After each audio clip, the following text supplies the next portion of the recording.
টাকা দিয়ে কিনছি। এটা মাশাআল্লাহ খানদানি আওয়াজ আওয়াজ আওয়াজের লাগে আর কারো কাছে হাওলার জন্য এটার আওয়াজই যথেষ্ট। এটা কিনছি এই উদ্দেশ্যে, অর্থাৎ এটা অ্যালার্ম দেওয়ানোর জন্য। মোবাইলের অ্যালার্ম দিলে এটার ভয়ঙ্কর আওয়াজে কোনো জিনেরও সামর্থ্য নেই খুঁজে থাম। এই নিয়ত করে যেহেতু আমাকে অনেক রাত ঘুমাইতে হয়, তা আমি ঠিকই আলহামদুলিল্লাহ আল্লাহর দয়া এমনি বলতেছি এটা বোঝার জন্য, তো ঠিকই আমি 1 ঘন্টা ঘুমাইছি। আবার এই সারা রাত্রের ওর ঘুমার পরেও 6টা 5-এ আবার ফজরের জামাতেও সামনে হয়েছে আলহামদুলিল্লাহ। আমি যখন সিদ্ধান্ত নেব যে আমাকে পড়তেই হবে তখন সম্ভব। কথা বোঝেন নাই? আমার এছাড়া তো উপায় নাই, আমি মুসলমান, আমাকে মরতে হবে। আরে হিন্দুরা আখিরাত ভুলে যাক, খ্রিস্টান ভুলে যাক, ইহুদি ভুলে যাক, নাস্তিক ভুলে যাক, মুসলমান ভুলবে কেন? কথা বলেন না কেন? আমি বলবো কেন ভাইয়া? কোন যুক্তিতে?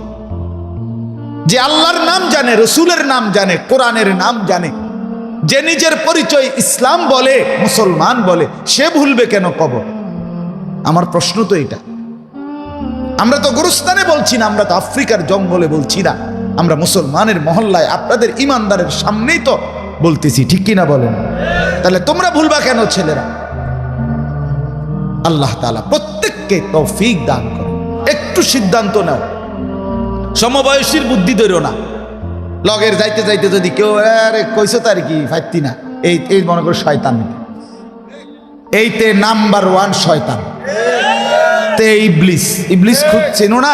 এইতে ইবলিস, যে তোমারে হাসি দিয়া ঠাট্টা দিয়ে উড়াই দিবে। আরে দেখতাম না আপনি একটা নামাজ শরীর হয়েছে নামনি, হ্যাঁ এই ইবলিস, এ শয়তান, তার ফান্দে পইরো না বাপ। তুমি হিম্মত করো, ইনশাআল্লাহ আল্লাহ তাআলা সাহায্য করবে। আল্লাহ আমাদেরকে তৌফিক দান করেন। চলেন বাকি কথাটার শুধু তর্জমা শেষ করছি, মূল কথা শেষ আমার। আল্লাহ তাআলা বলেন, ওমা খালাকনাস সামাওয়াতি ওয়াল আরদা ওমা বাইনাহুমা ইল্লা বিল হক। এই কথাটা এই ছিল যে আমি 7 আসমান 7 জমিন এবং এর মধ্যে কোনো কিছুই সত্য সঠিক যৌক্তিক কারণ ছাড়া বেহুদা অনর্থক বানাই নাই। অতএব আল্লাহ তাআলা আমাদেরকেও বেহুদা বানাই নাই।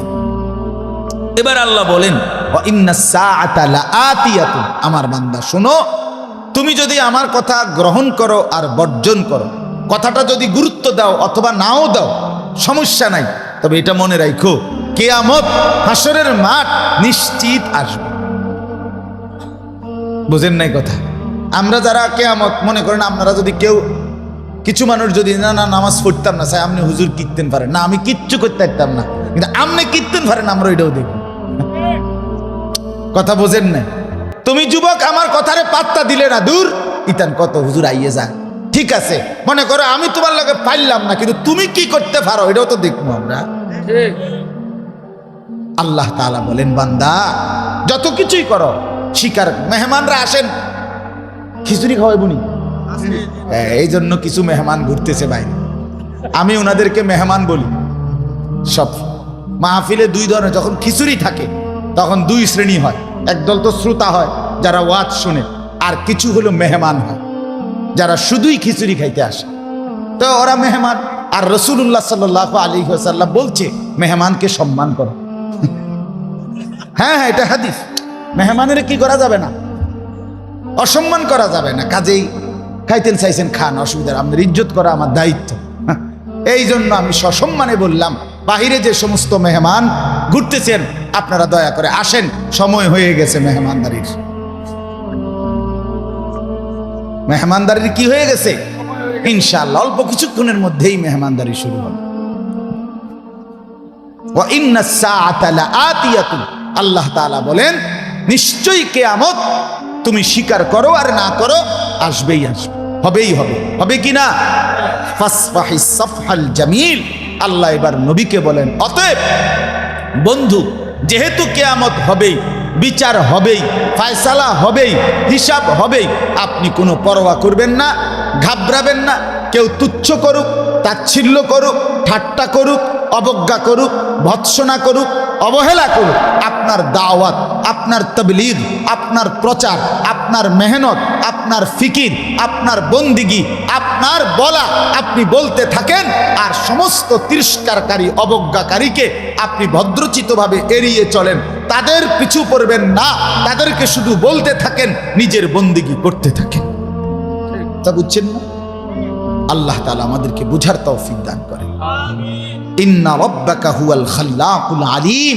আল্লাহ বলে নিশ্চয়ই আপনার রব আল্লাহ, তিনি হচ্ছেন সর্বশ্রেষ্ঠ পূর্ণাঙ্গ পরিপূর্ণ সৃষ্টিকর্তা, এবং তিনি বান্দার সকল কিছু পরিপূর্ণ জানেন।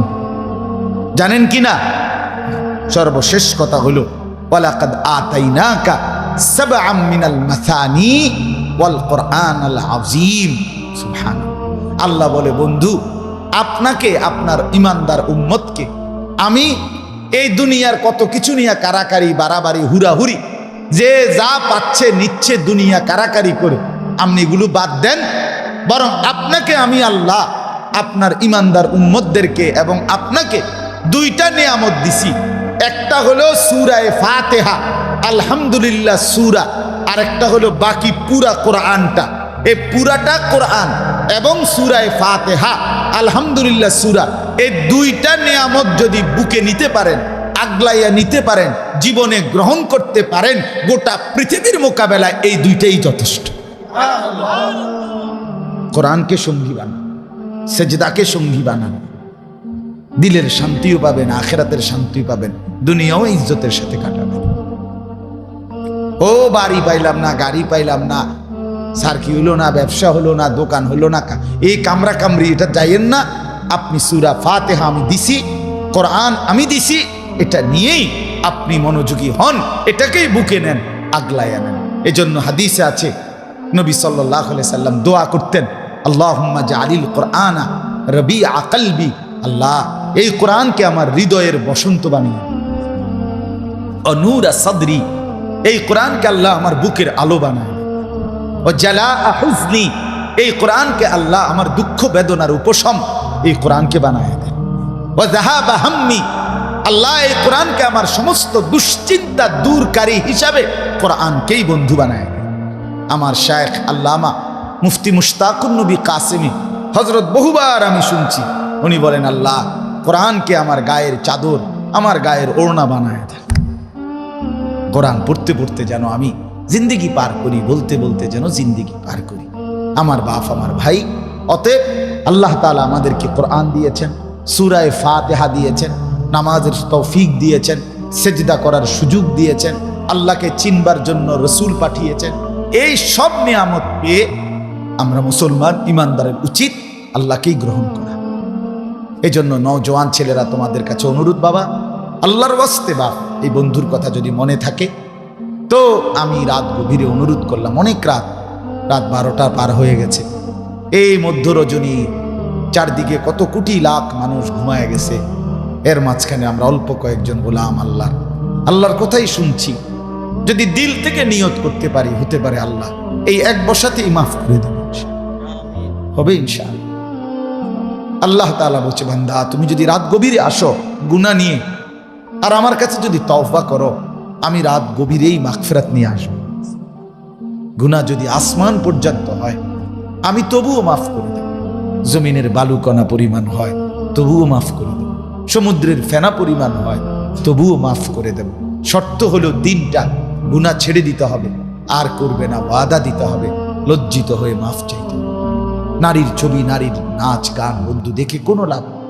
ছেলেরা একটা মানুষ, আমরা পুরুষ, একজন মানুষকে আল্লাহ তাআলা শুধু নারীর জন্য বানায় নাই।